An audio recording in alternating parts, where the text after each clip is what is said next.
I had to really struggle, fight a lot through life. You mean financially? Or? Financially, yeah, everything. You know, and not just financially, you know, even a relationship, like father's daughter relationship. I don't want the same thing that I had with my dad, because like I told you, I didn't get to know him. I wrote it when Beyonce's team reached out. They wanted me to write a song for her Lion King album. She was just working on Lion King then. Yeah, that's one story that I really hold dear to my heart. Is it about losing your dad? Yeah, I'm very rebellious about things that they tell me not to do, and I would do them. Like, for example, I knew that I shouldn't be walking or playing in the rain, because every time I played in the rain, I would have crisis. Every time I see him in my dream, I cherish that moment, because it feels like we're catching up. But then I wake up and it's just a dream. It's okay to talk. It's okay. It's okay to work on yourself. It's okay to cry.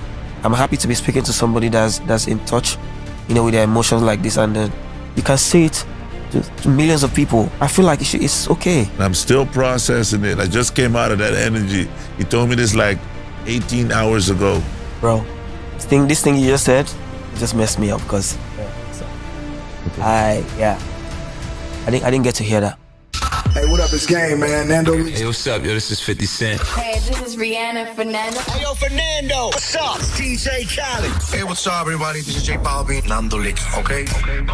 Fernando. X is in that station for a reason, baby. All right? NandoLeaks. Real Talk. Yo, what up, your boy Fernando, aka Mr. Keep It Hot, Keep It Banging. Welcome to Real Talk, the podcast with the realest conversations. We got international stars coming here all the time. We had like Mr. Vegas, we had Davido, we had TJ Jackson, the nephew of Michael Jackson. We had like so many great people on this platform. But this guy is a superstar. I'm telling you, you know, I always represent African culture right up in the podcast. Like I said, Davido was here. We had LAX. We got a lot of these great people coming up to the podcast. Sarkodie. But this man worked with Pharrell Williams, walking on catwalks, Louis Vuitton things. This man, he's a fighter. Adekunle Gold right here in the podcast, Real Talk. How you doing, my brother? Bro, first of all, let me say, it's the first time I'm meeting you, right? And your energy is just, yeah. That's right. Thank you, man. Thank you. Good to meet you, bro. Thank you. Nice to meet you as well, man. I just came off of the plane. I was on Aruba. It's still hard to believe. That's crazy. But it's passion. Like, my mom was like, but couldn't you just like relax and do the interview? No. This guy is from abroad. He's here. He's not too long here. Yeah. My mom, but you just land. I was like, no, man, it's passion. I could rest later. So I'm honored you gave me your rest time for this one. No, it was good vibes, man. You've been busy, working hard. I just said like Louis Vuitton runway with Pharrell Williams Nile Rodgers. How did that like collaboration come about? Because we're gonna talk just now about how you started growing up in Lagos, Nigeria. Want to know everything about you. You were like fighting the whole sickle cell thing and having your own foundation. We're gonna talk all about it. But like Pharrell Williams, like he's like an alien when it comes to like music. He's like a super genius. He's always busy. But you got a record with him and Nile Rodgers. How did that like? How you fix that? Listen, every time, I don't think there's any getting used to that. I think about how like incredible that that link up is. Yeah. And I will never forget the first time I saw his tweet. I saw Pharrell's tweet in 2013 where he said, "You are that person, put yourself in that place." I saw that tweet on Twitter and I'm like, and those words literally changed my life. It felt like the sermon I needed, you know, for my greatness, for my victory and everything, right? Because I just realized, I mean, yeah, I know what I am. I know what I can do with my life, you know. And this is 2013 where I was working as a graphic artist, you know, in a company, and I saw those, and I was making music all along, right? Yeah. I saw those tweets, and I feel like that tweet made me fully step into my calling, my purpose, you know, and I realized that I started to walk, you know, in my greatness. Your purpose, right? Yeah. So fast forward to 2023 when I was making Tequila Ever After album. Sorry, I have a cold, that's why. No problem. Yeah. I met him in Miami. Yeah. But I mean, prior to that, I was making the album, and I said I wanted Pharrell on this album. Like, if it is not on this album, it's not complete yet, you know. So I told my team, and they made it happen. They reached out to him, and then he said he was interested as well. I'm like, oh, okay, let's get it. 4 days before the session was supposed to happen, I watched Nile Rodgers on the TV. Yeah. He was playing guitar at the Grammys, and I said, I'm manifesting this man on my album. I want him on my album. I told my friend Tunji, and he ran into him on the plane. I told him that I would like to work with him, and he said, sure, he'll pull up. I was in the studio with Pharrell, and this man walked in with his guitar, Nile Rodgers. Wow. And then I'm like, wait, look at my life. Yeah, man. And we made the music, Falling Up, and the rest is history. Wow. Yeah. And then like afterwards, going to the Louis Vuitton show, hearing your music played there.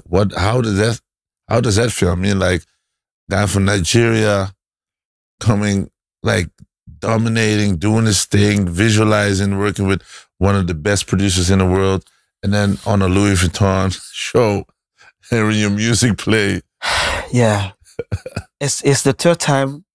It's my third time at the Louis Vuitton show. Yeah. And every time it feels very surreal, you know, to see his genius at work. Like, he's incredible with the designs and everything, right? But the particular one where my song closed the show, it felt like, that show was for me. I was the moment. Yeah. Because they keep playing the song back to back.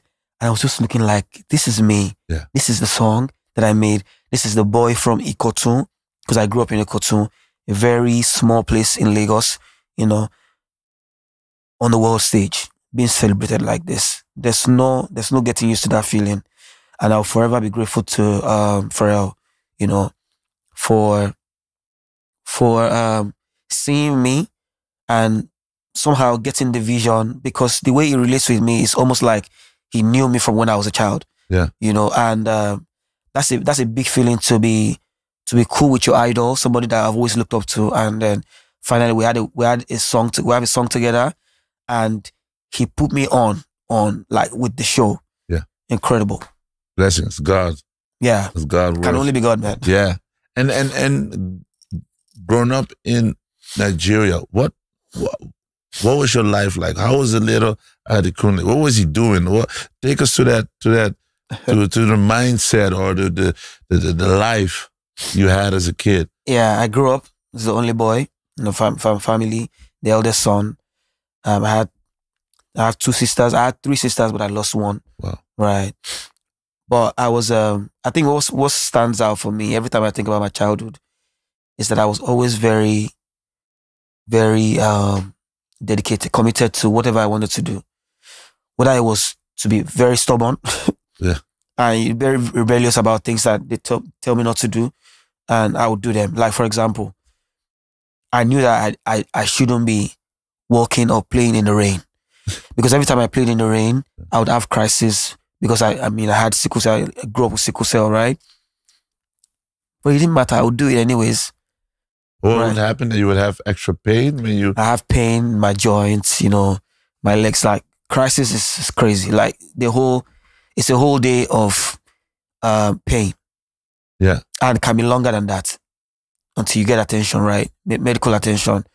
And I would do all of the things that they said not to do, knowing the consequences, but I would do it anyways. Yeah.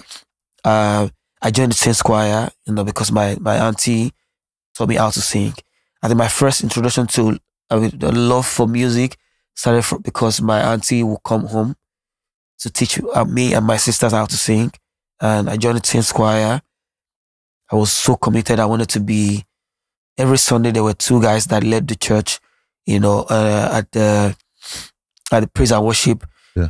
They held the mic. It used to be so cool to see them, you know, getting all the accolades, people clapping for them. I was like, I want to be that guy. I want to be that guy that does that. And I was in that church for 11 years. It never happened. Wow. It never happened for me. They didn't think I was good enough. But that pushed me. Yeah. You know, it kept me going. I just wanted to prove to the choir mistress that I was good. Okay. But unknown to me, I was preparing for my future. Yeah. You know, I was working hard I was working my mind to be very strong against rejections, you know, because I've come across a lot of them, right? Yeah. And what have I done? I've won all through it. So I was a very determined kid, very playful, very whatever I wanted to do, I would do it. Yeah. And living in Lagos was very good, you know, gave me so much high energy. There's a lot of lessons that I learned, you know, growing up, and I was exposed to a lot of music as well, like classic. I'm so honored that I grew up in an area and in a family that played, you know, so much good music around me. Yeah. You know, I'm Yoruba, and I learned Yoruba. Yoruba is my first language. I spoke Yoruba before I spoke English. You know, before I learned English, I had to teach myself English. I learned Yoruba first, and that's a blessing for me because that culture is so rich. The tradition of Yoruba is so rich. It's so embedded inside of me that it's a win for me. It's a blessing. When I write in English, sometimes I think of the song first in Yoruba. Yeah. Because Yoruba is so rich. It's beautiful. You have sayings that you can't even express better in another language. You know, so like what? Like you give an example? Like, for a song, for example, a song like Ire, one of my songs on my album About 30 in 2018. I don't think I could have done that song in English. For example, say Ire Benile, like goodness is at home. It doesn't hit the same if I say it in English, you know. And a lot of my songs like that. So I'm grateful that I had sometimes I think about my childhood as not having enough. But now in hindsight, I had everything that I needed to be the man that I am now. Yeah. And the thing that also shapes us is what you said, like things you see in your youth, how you grow up. And you start a conversation with like, you mentioned you had sickle cell. Mm-hmm. That's like for people that don't know exactly what it is and what the impact is. Could you tell us a little bit more about what the first time was when you heard you had it and what it actually does to your body? You said it's pain and stuff, but it goes deeper than that. Could you tell us more about? So first of all, sickle cell is a disease that that's very. I mean, where it's most popular, where people have it the most is my country, Nigeria, right? Sickle cell.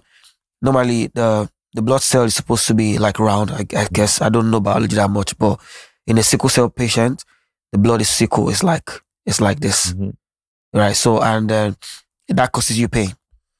You have crisis every now and then, right? And it happens if a sickle, like an SS, matches with another SS. So that's why when we talk about knowing your genotype, it's very important. Go to the hospital, check your genotype, because if you are SS, you're not supposed to marry somebody that's SS. There's a whole mathematics about it. SS should only be with AA. SS should not get together with AS. I don't care how much you love each other. It should not work, because the point is to not bring many more kids that have sickle cell, you know. And I mean, unfortunately for me, my parents had sickle cell and they brought me into the world, right? Yeah. And the first time I ever heard about sickle cell was when I would fall sick every time with my joints paining me. So when we talk about crisis, it's pains on your joints. Yeah. It's on your legs, sometimes stomach, right? And it's really crazy. So I think the first time I noticed that I had it, right, was when I fell sick one night and my dad wasn't home. It was my mom alone. And then she put me on her back and we walked miles to the hospital. And I think the doctor said it. I don't remember exactly how old I was, maybe like 5, 7 or something. Yeah. But yeah, that's when they told me about it. And they told me the things that to be taken, that they are supposed to be taking folic acid and B-complex for the rest of my life. And I looked at myself like, wow, okay. This is so much information to process as a child. I didn't know what I was. But every time I fall sick, we go to the hospital. I remember, or if we, or sometimes we have a nurse come to the house, you know, if I can't walk. Yeah. But it gets so bad that I will not be able to walk. Somebody has to back me, literally put me on their back and then drive to the hospital or something. And that was my life for a long time, even till now. You know, I still have crisis once in a while, but not as bad as I had when I was a child. Okay. You know, maybe because I found a way to, you know, take care of myself more properly, right? And I'm grateful to God for the resources to be able to do that. And my vision is to, make as much noise about it, because a lot of people don't know about it. Yeah. And the important organizations are not making so much moves, regarding it. And that's why I'm here, just to keep lending my voice towards it. And in African countries, is there more help? Because a lot of people in Africa have it. Yeah. 66%, I think. Listen, it's mostly in Nigeria.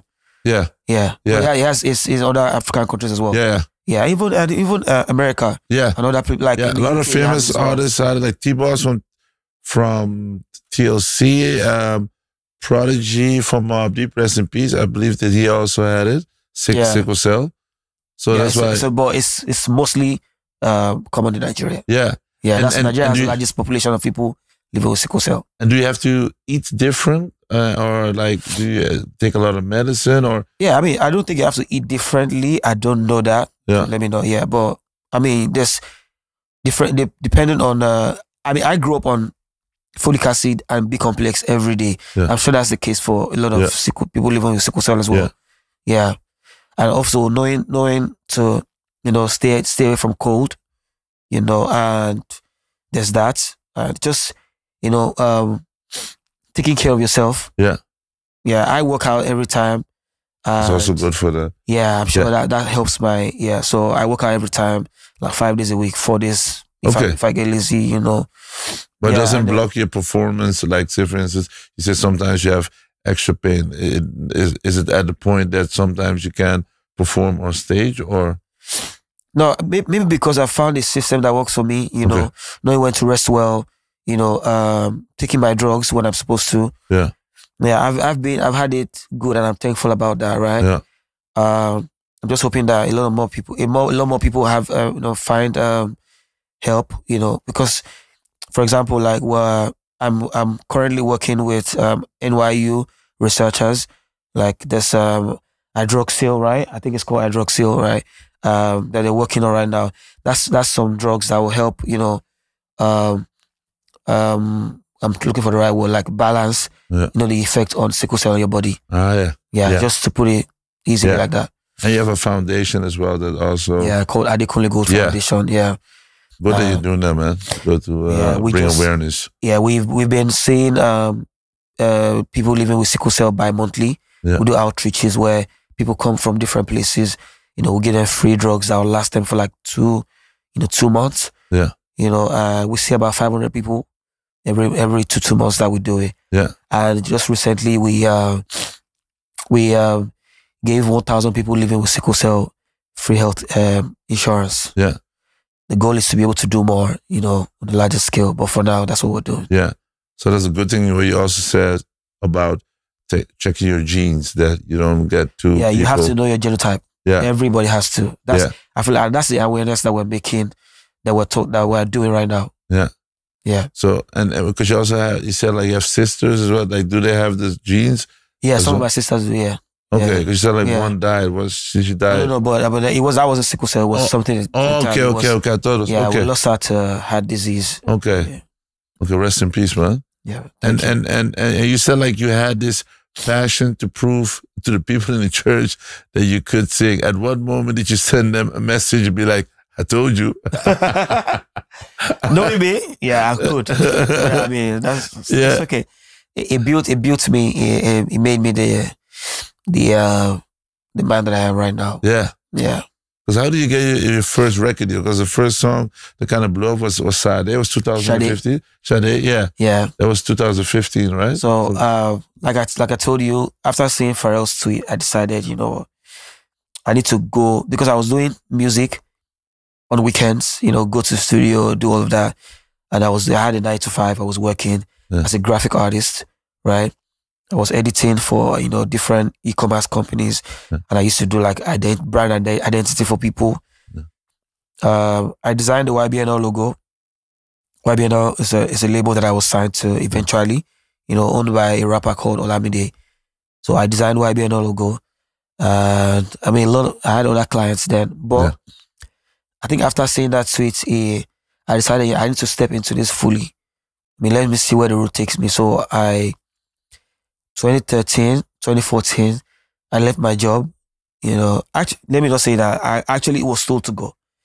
They fired you? Yeah. I Why? mean, not fired in that way, but it was like, you know what? They fired me. That's it. That's what happened. I feel like they did. The company wasn't growing the way they wanted it to be. Obviously, overheads and everything. So I had to go, and it just felt like that was the push that I needed to. Before I go to find another job, let me try. Let me give this music thing a shot. Yeah. So I was going to make a 4-song EP in 2014. And the first song I wrote was Sade. Yeah. When I wrote Sade, I knew that I didn't need to write another song.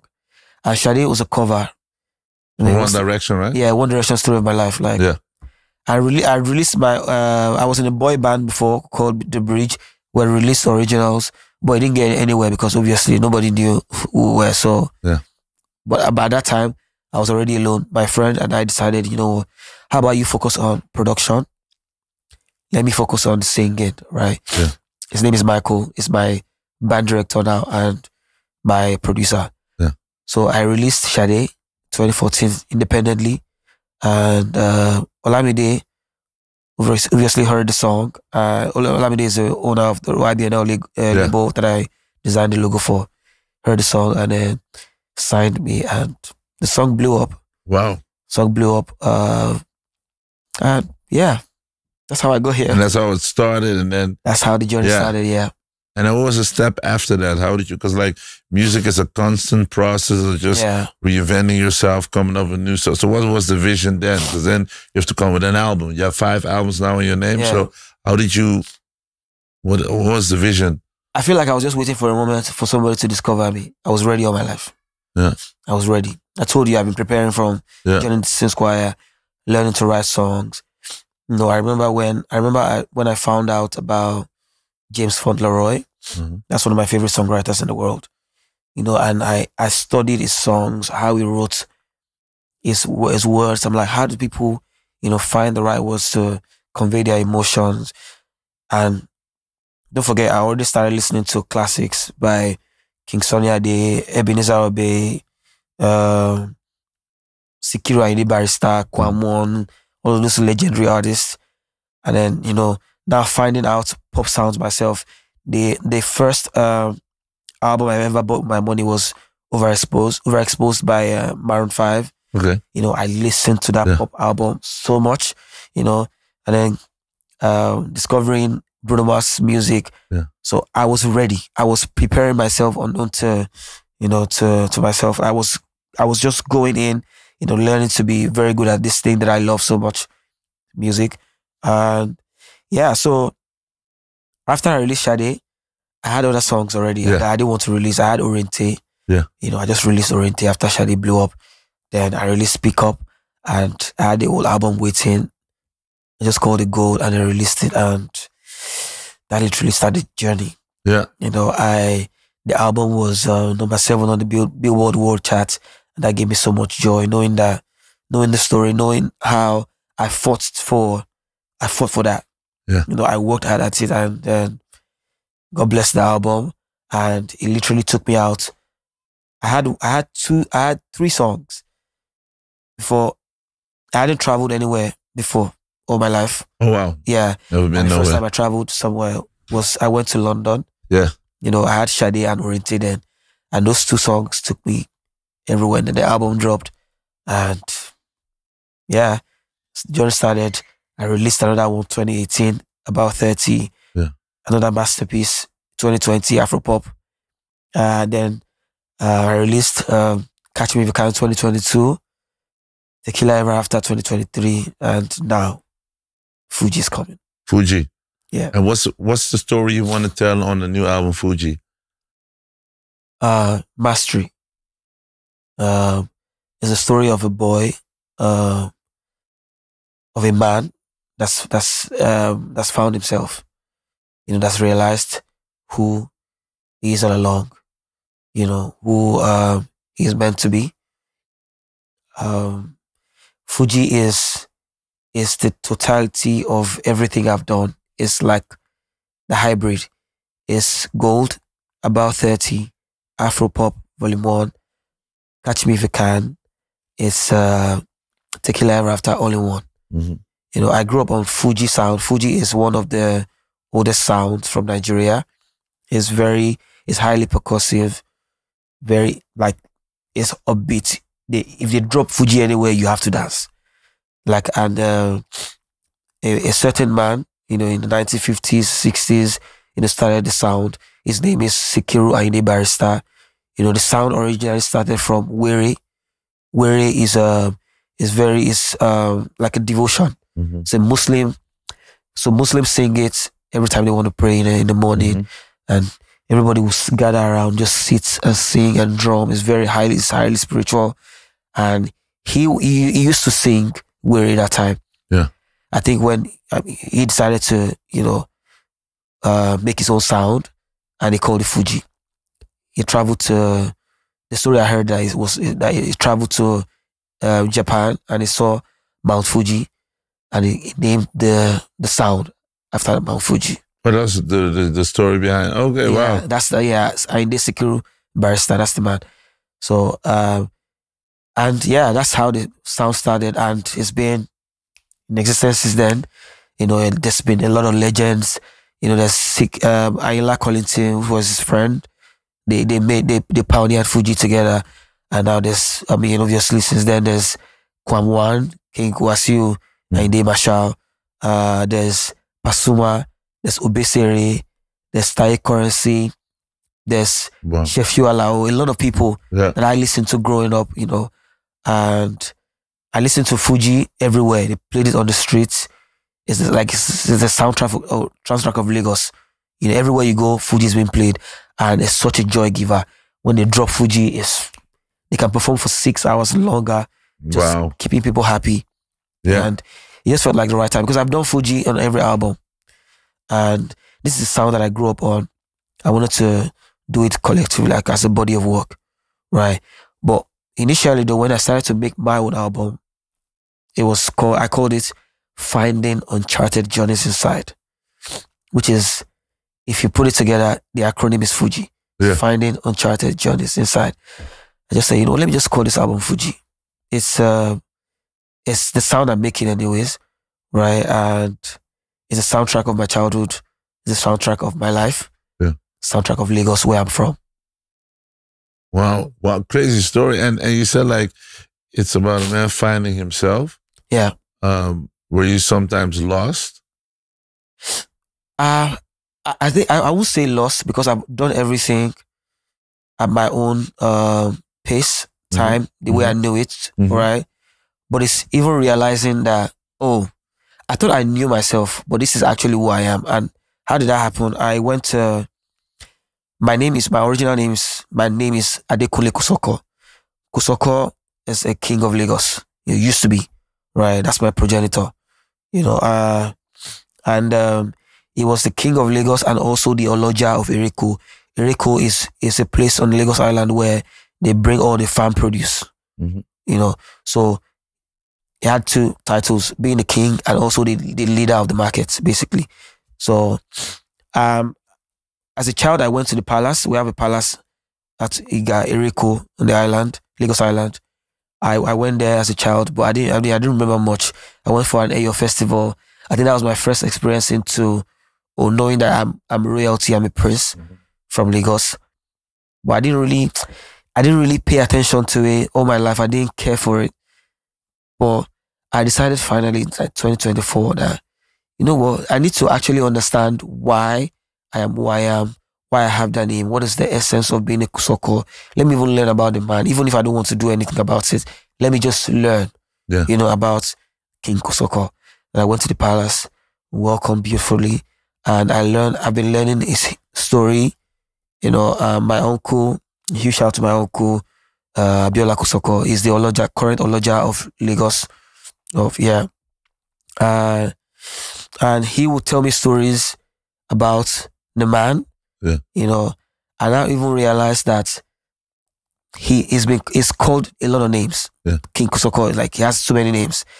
And I've called myself a lot of names as well. 2020, I started calling myself AG Baby, you know, Yeah. And after, I called myself Bad Boy Dex, Tio Tequila, and now I'm Big Fish. So it makes sense that I am who I am because it's there in the family. Yeah. We had photographers in the family. One of the first people that brought cameras into this country. Yeah. You know, and all of the things. And there's music in the family as well. You know, they have music that they sing. They have songs that they sing for the wives. Yeah. You know, in the family. So I started to like, oh wait, everything that I am, actually all the things that I have actually started in the family. Wow. You know, so it felt like I walked back into myself.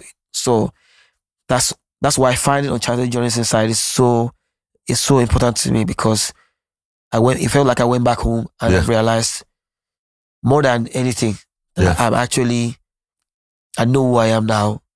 If I said it before, I thought I knew a lot then, but now I know so much more. Yeah. About myself. What are the 3 songs on the album that touch you the most? It's hard to tell, but it's always songs that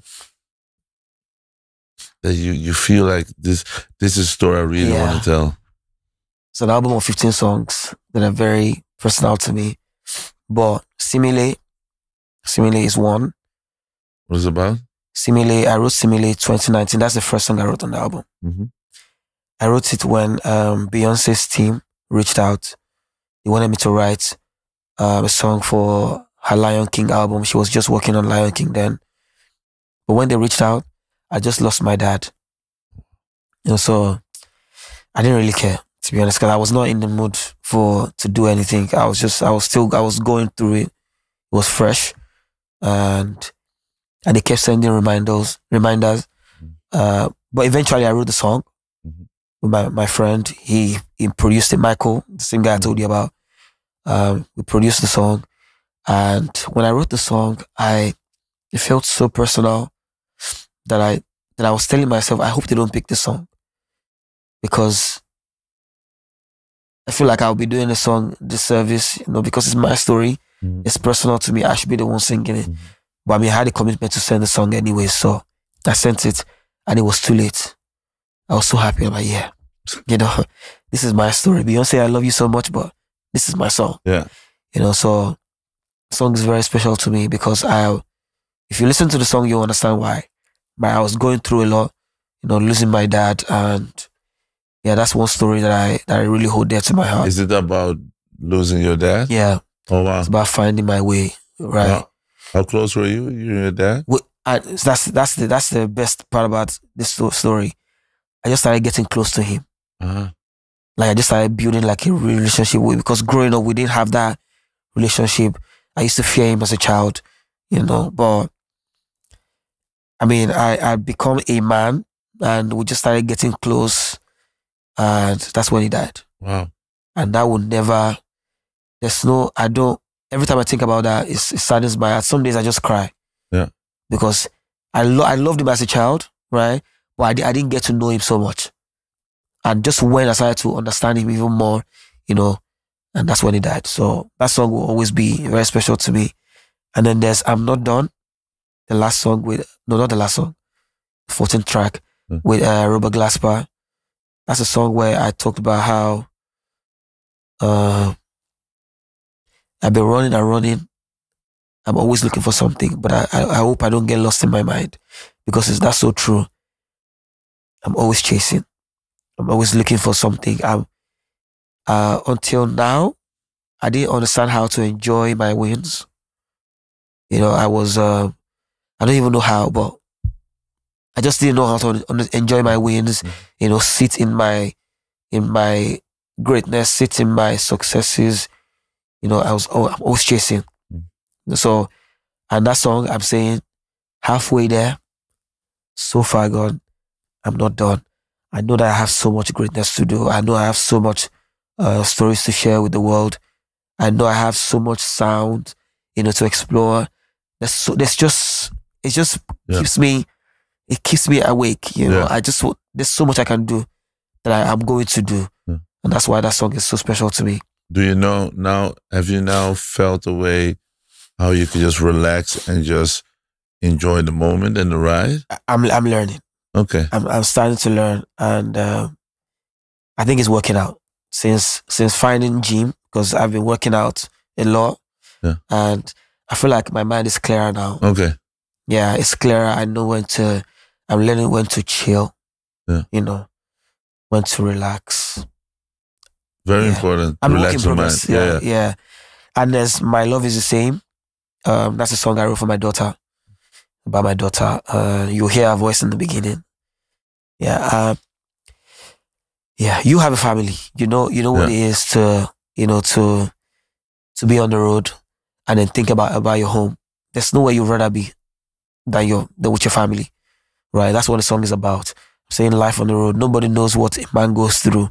You know, I do all of this life work, being on the road, constantly trying to, just be accomplished, and the life that I lived growing up, I don't want my child to live that life. I want her to have a lot more, to feel fulfilled, to have her own thing going. And I had to really fight a lot through life. You mean financially? Or? Financially, yeah, everything. And not just financially, even a relationship, like father's daughter relationship. I don't want the same thing that I had with my dad, because like I told you, I didn't get to know him. The distance was a lot of distance emotionally. I'm struggling with that. I'm also struggling with, keeping the lights on.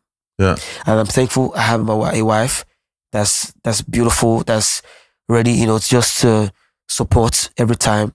So when I'm away, she's there. Yeah. And when she's away, I have to be there as well. You know, so it's a beautiful relationship that we have.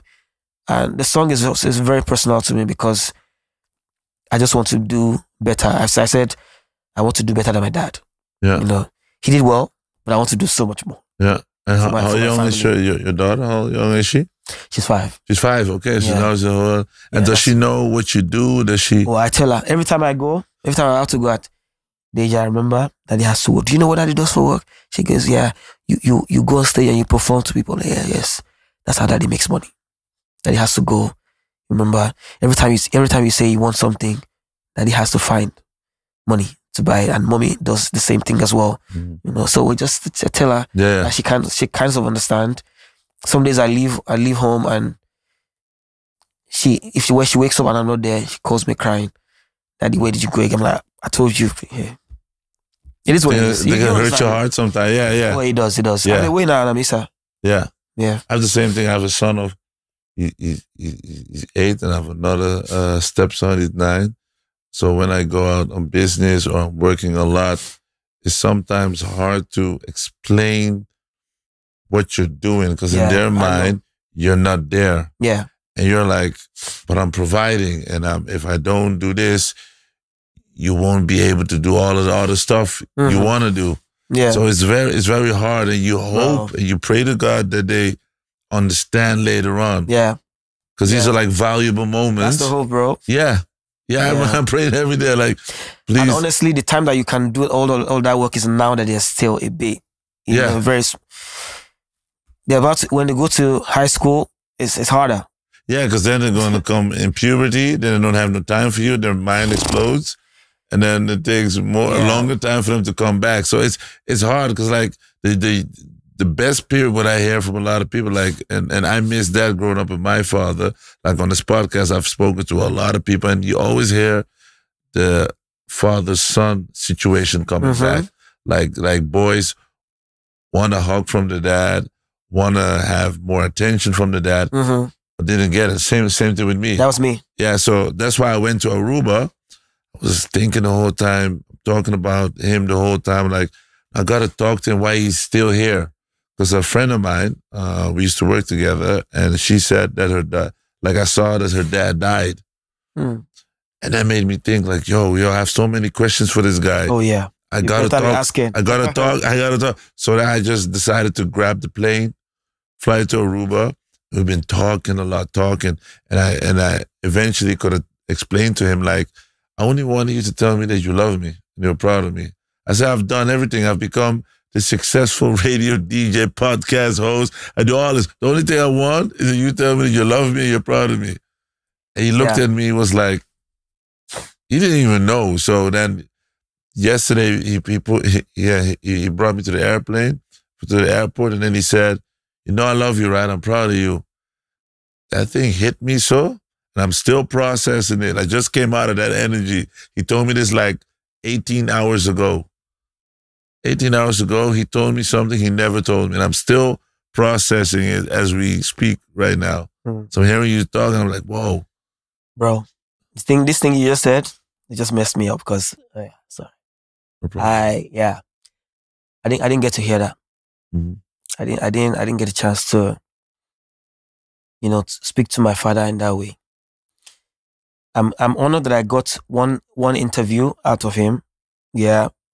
But we didn't, because I asked him questions, right? But I didn't really get to sit with him to talk about what you said with your father. Yeah. With your father and you getting the validation that you so seeked as a child. Yeah. I didn't get that chance. And that's why it will always hurt. Every time I think about the relationship that I didn't have with him, it kills me. Yeah. It's I feel you, man. But it's still like, even when I spoke to him yesterday, it still hurt me on the other side because like, you can't get the time back. So I'm focused now more on trying to build a new relationship because it hit me when I started to bring my son to school. I remember my father never bring me to school or hug me or kiss me. Remember, I have one picture with my father holding me. That's the only picture I have. That's the only picture I can say he kind of liked me. I don't know, like we took one picture. That's the one picture I'm very proud of because I don't have any, and me and my son, we have thousands of pictures. Bro, every time with the phone, I'm clicking, filming, and so I was, bro, see, listen, the pictures I have on my phone, mostly my daughters, it's just me and her playing. I totally relate to what you said. Yeah. I don't have any picture of my dad of us alone. Yeah. I don't. The pictures that we have together is me and my sisters and the family, and that's like even feel. Yeah. Right? Like I just wanted to, if I ever get a chance, I just wanted to understand why he was never like, I know he struggled as a man. And now that I'm a man, I understand now. I know he struggled, to keep the family together, to make sure he provided for us. Like, I'm sure he fought like a lot of time, for us, because I know that he was also responsible for his siblings as well. Yeah. So there was that. So I kind of just wanted to know, like, okay, what happened? Yeah. But there's no chance. Yeah. There's no chance for that. Yeah. Every time I see him in my dream, I cherish that moment. Because it feels like we're catching up. But then I wake up and then it's just a dream. There's a lot of boys have this thing with their father, and that's why I want to do more with this subject, because like I see a lot of boys hurting, but then they're too proud to go to their father when he's older, and the father is too proud to say that he's sorry. It's crazy. Because he's like, yeah, but I took care of you, right? I paid bills and you don't have to come. So it's very strange how we're never taught how to talk about our emotions. You know how emotional a lot of boys are, but they will never show, I don't care. I don't care. The harder you say you don't care, I know you care. Bro, that's why I'm saying on that song, I just want to do better, because I make sure to communicate with my daughter a lot. Yeah. I tell her everything. If sometimes the way she plays with me, I just smile like, nah, you're lucky, man, because I didn't get a chance climbing my father's head. It never happened. I don't think I remember my dad putting me on his shoulder. Yeah. Yeah. It never, like, I just wanted that. Yeah. I was the only son. It didn't happen. It didn't even happen for my sisters. Yeah. So, but hey. And it will hit you even more when you get a son. Then you're going, I'm telling you, bro, you got to call me. Like then, you're going to be crying the whole time, because then it hits you even more. Because then you see yourself in your son's eyes, and then it's going to, that thing messed me up for a lot of, that's why I go in therapy to talk about it, because like, I couldn't like balance it anymore. That's why I went to therapy. So when I hear you speak like this, that's the thing that I used to cry a lot. But when I watch TV with a father and a son, seeing them hugging, I cried. And people ask, what are you crying about? I don't know this. So I always used to and it will always, I think it will always be it will always be a sensitive thing in us. Yeah. But a simple fact that it becomes your superpower, because now that makes you a better father. So I told my dad, like, I didn't get love from you the way I wanted, but it also gave me my superpower because it made me build this platform where I talk to people about emotions. This is the only platform out there where people really talk about emotions. We go deep. We go deep, because I hope that when people watch this or hear this, that they can learn from it. When another kid watching this podcast and his father's in the back room, that he turns around and said, Dad, you know I love you, right? It's just the simple that. If we could create this and give that energy, we already won, and we changing the world. Because love is, I think people underestimate, love is basically the only thing we want and we need, and we want to be seen.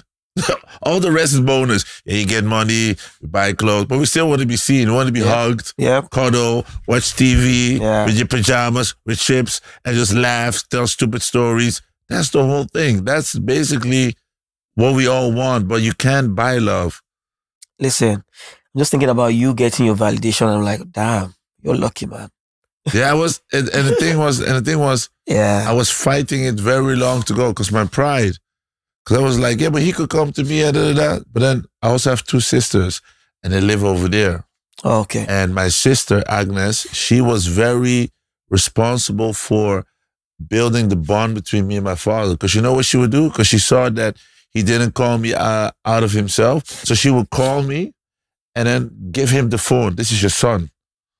And mind you, my sister is 20. She just turned 20. She was doing this when she was 12. Wow. So she was like, these past years, she was building the bond and the connection between me and my father, because she was handing him the phone, like, call your son. And that's how we start to communicate a little bit more. And she was also the reason I went back to Aruba to have a connection with him, because I found out, it's a crazy story, but I found out that I had a sister on a different occasion. He didn't even tell me I had a sister. She was 4 years old. Wow. And I heard from somebody else that I had a sister on Aruba. When I heard it, bro, the next week I was in Aruba just to find her. So she's the reason why I eventually got in contact with my dad. Otherwise, I think I would be too proud. Yeah. So she was the one that, so I will always be grateful to her. But the simple fact that she was the blessing needed to soften up. Yeah. Because I saw how he was a father to her and her little sister. That makes me like, okay, there's love in him. Okay, I just didn't get it, but okay, but I see. I was like, so what happened to you? Yeah.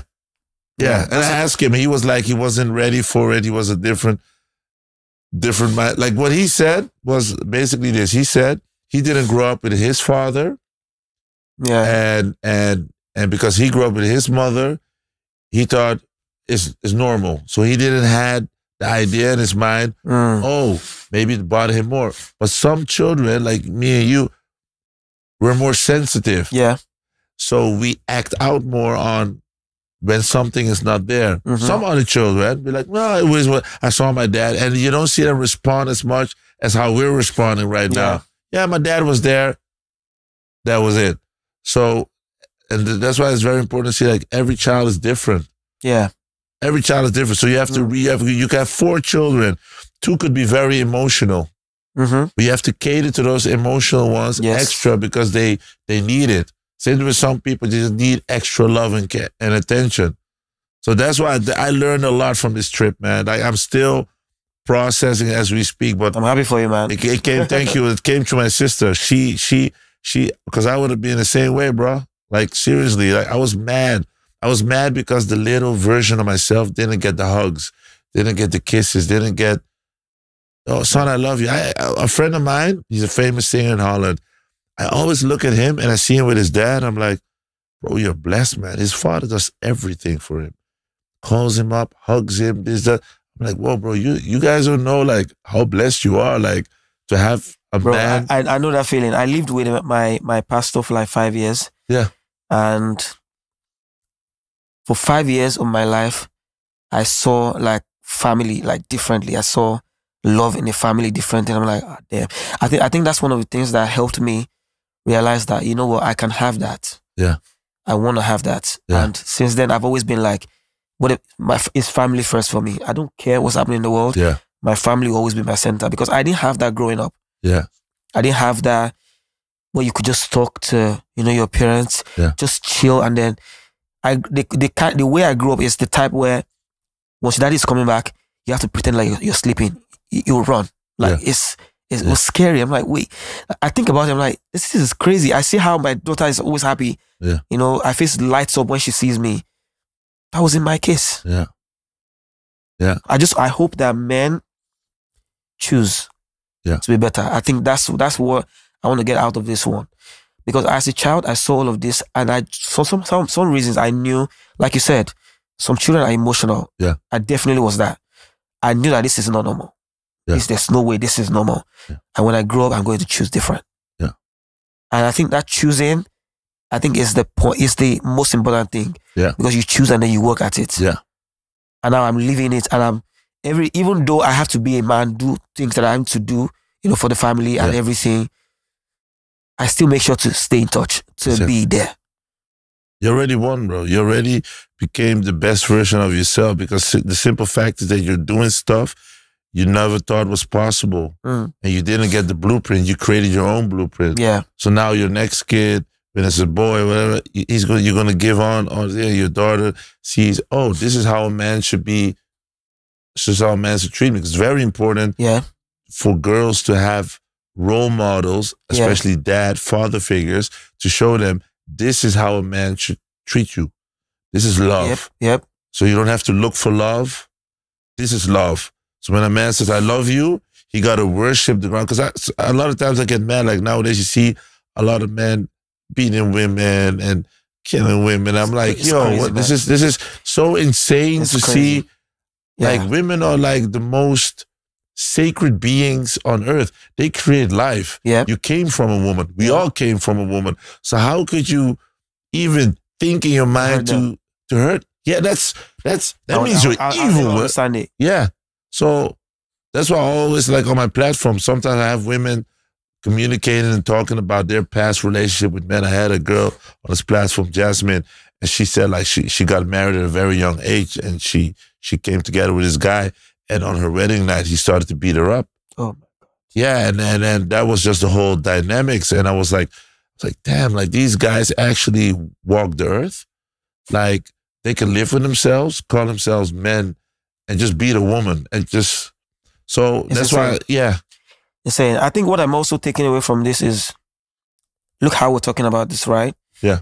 I think more men are like this. Yeah. But they're just afraid to show it. Yeah, you gotta talk. Me, I've never been afraid to show my emotions. Yeah. This is what it is. This is who you get. Yeah. I mean, I feel like men need to realize that it's okay. It's okay to be, It's okay to cry. It's okay to be emotional. It's okay to just be. Yeah. That's a good one. That's always in this conversation, always go back to the core. The core is emotion. It's okay to talk. It's okay. It's okay to work on yourself. It's okay to cry. It's okay. It's power. Yeah. I mean, how great would it be if we would have seen our parents like cry for us, and you'd be like, "Oh my God, they really love me." Because cry is a token of love, and I feel something. It's crazy, man. But I see people only looking mad at me the whole time, like, okay, but you like me, or you know? So that's why. But that's why I think it's also good to have a daughter. She softens you up. No, my daughter definitely changed me. She definitely changed me. Like, it's the moments that we have together. I hold them there. It's so important to me, and that's why every time I leave the house, I'm already thinking about, okay, I have to get back soon. Yes, I want that moment. Yeah. But I'm thankful that we're finding ways, you know, to just keep going. My daughter knows, she knows to call me when she misses me. Yeah. On a big iPad, she calls me and texts me. Yeah. And I miss you today. And she tells me every time, like, and that, you know, every time that gives me, you know, strength. Yeah. And she's so smart. She just randomly, one time, I don't know if she knew that I was going through something or something. And then she just came to hug me and then give me a pat. I'm like, who are you? You're 5-year-old. Yeah. She gave me a pat and said, Daddy, everything will be all right. I'm like, oh, God. Yeah. But, it's beautiful, man. That's love. Yeah. That's a healing power of to love. Experience that. And then she's seen me, you know, not being on the high horse or anything. She's getting her daddy in the fullness of it. Mm-hmm. Yeah. Proud of you, man, bro. I'm proud that we could have this. And I'm happy for you. I'm happy to be speaking to somebody that's in touch, you know, with their emotions like this. And then you can say it to millions of people. I feel like it's okay. Yeah. It's okay to be that, just that guy. Just share your emotions. Yeah. I think it's fine. Yeah. Well Proud done, of you too, bro. Yeah, and congratulations on getting your validation. I know I still talk about it like 3 times now because that is gold. Yeah. But I have to process it because we just had a conversation. He just dropped the bomb on me on the airport. He told me that, and it just wow. And it landed in my mind because he said it. He looked at me, he was like, "No, I love you, and I'm very proud of you." Eh? He said, "I haven't done much for you like your mom, but I'm really proud of you." Yeah, shout out to moms. Shout out to my mom. Yeah. So shout out to all the moms. Yeah, shout out to my mom. Shout out to my wife. You're amazing. Thank you. Yeah. Bless you, man, bro. Keep up the good work. And you're always welcome here on the platform. When you're back in the Netherlands, my casa is su casa. This is the vibe. This is the real talk, man. Thank you, man. Thank you for having me. Adekunle Gold, I'm telling you, man. Real talk. Only good vibes, man. Yeah. Good vibes. Hey, download, like, subscribe, share it. This is content you have to share with each other because when you talk about emotions, it's very important to share these emotions. Dus like, deel, subscribe, alles. Nederlands, Engels. Als je geen Engels kent, ja, helaas. Gewoon AI, zet je AI-bril op, komt helemaal goed. Good vibes, man. Adekunle Gold, man. Speciaal. Thank you. Can you teach me something to say in Dutch? What do you should I? Ik hou van jullie. Tot de volgende keer. Oh, bro. Okay. Slow down. Okay. Slow down, man. Okay, say, ik hou van jullie. Ik hou van jullie. Yeah, that means I love you. Oh, say again. Ja, ik hou van jullie. Ik hou van jullie. Ja, ik hou van jullie, yeah. Ik hou van, ik hou van jullie. Ik hou van jullie. Yeah. I love you. Yeah. And teach me something in Yoruba. Okay, let me just say the same thing. Yeah. Just say, mo nífẹ̀ẹ́ yín. Mo nífẹ̀ẹ́ yín. Mo nífẹ̀ẹ́ yín. Yín. I love you all. Mo nífẹ̀ẹ́ yín. Mo nífẹ̀ẹ́ yín. Mo nífẹ̀ẹ́. Mo nífẹ̀ẹ́. Mo nífẹ̀ẹ́. Yín. Mo nífẹ̀ẹ́ yín. Yeah. My God. Gonna get some lessons, man. Good vibes. Adekunle Gold. Keep it hot, keep it back. Real talk, the realest conversations. Let's get it. Rah.